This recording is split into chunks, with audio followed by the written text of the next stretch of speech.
விஜயும் அஜித்தும் இணைந்து ராஜாவின் பார்வையிலே படத்தில் நடித்தனர். அதன் பிறகு இரண்டு பேரும் சேர்ந்து நடிக்கவே இல்லை.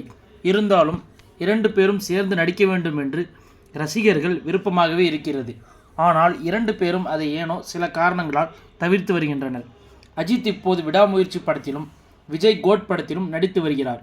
இந்த சூழலில் அஜித் நடித்த சூப்பர் ஹிட்டான ஒரு படத்தில் அந்த படத்தில் விஜய் நடித்திருக்க வேண்டியது என தெரிய வந்துள்ளது.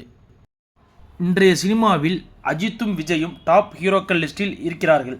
இருவருமே ஒரே கட்டத்தில் நடிக்க வந்தவர்கள்.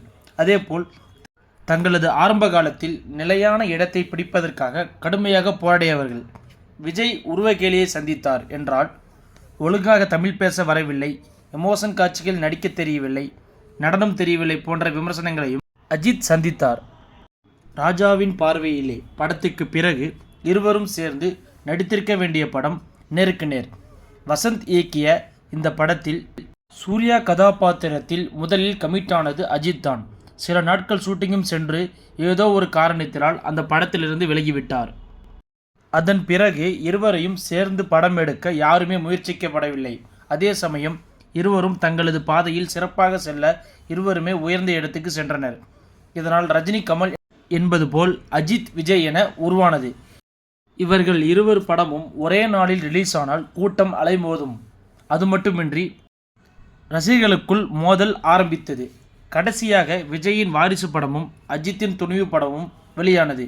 இதில் துணிவு படம் வெற்றி பெற்றதாக பலரும் கூறினார்கள். இந்த நிலையில் அஜித் நடித்து சூப்பர் ஹிட்டான படம் ஒன்றில் விஜய் நடிக்கவிருந்தது தெரிய வந்துள்ளது. அதாவது சரண் இயக்கத்தில் கடந்த 2004ஆம் ஆண்டு வெளியான திரைப்படம்தான் அட்டகாசம்.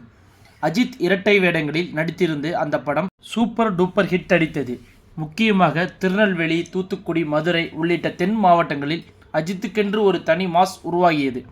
அந்த படத்தின் கதையை விஜயிடம்தான் சரண் முதலில் சொன்னதாகவும் சில காரணங்களால் விஜய் நடிக்கவில்லை என்றும் சொல்லப்படுகிறது. அதேபோல் இன்னொரு கதையையும் சரண் விஜயிடம் சொன்னாராம். ஆனால் அதிலும் விஜய் நடிக்க முடியவில்லை என்று கூறப்படுகிறது.